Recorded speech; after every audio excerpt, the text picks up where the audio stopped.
ایک سوال ذہن میں یہ پیدا ہوتا ہے کہ جی میں نے گناہوں سے توبہ تو کر لی مگر میں کمزور ہوں، مجھے لگتا ہے میں بچ نہیں سکوں گا.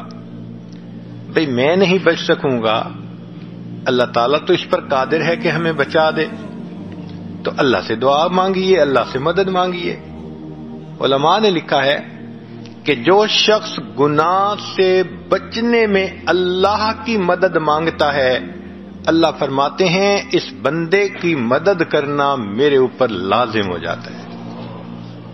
اللہ پر کوئی چیز لازم نہیں ہے، مگر سمجھانے کی خاطر یہ لفظ استعمال ہوا ہے کہ اللہ فرماتے ہیں کہ یہ مجھ سے مدد مانگ رہا ہے.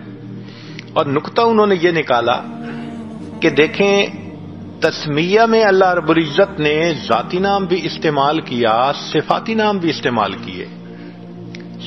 جیسے بسم اللہ الرحمن الرحیم، اللہ کا نام بھی ہے، یہ اسم ذات کہلاتا ہے.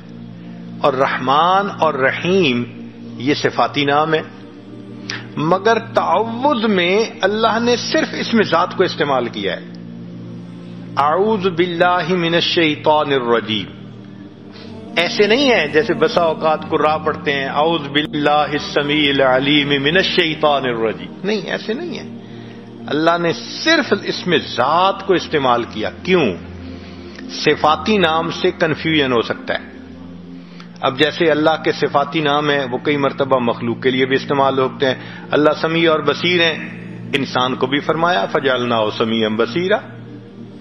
اللہ تعالیٰ رؤوف الرحیم ہے، اللہ نے اپنے حبیب صلی اللہ علیہ وسلم نے فرمایا بالمؤمنین رؤوف الرحیم. تو صفاتی نام میں یہ شائبہ ہو سکتا ہے کہ اس نے اللہ کو پکارا ہے یا یہ صفت رکھنے والے کسی اور کو پکارا ہے.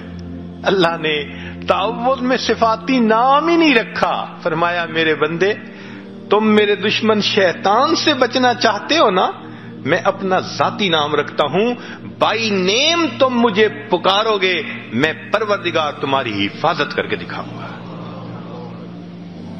تو جو بندہ گناہوں سے بچنے کے لیے اللہ سے مدد مانگتا ہے نا، یقیناً اللہ کی مدد اترتی ہے.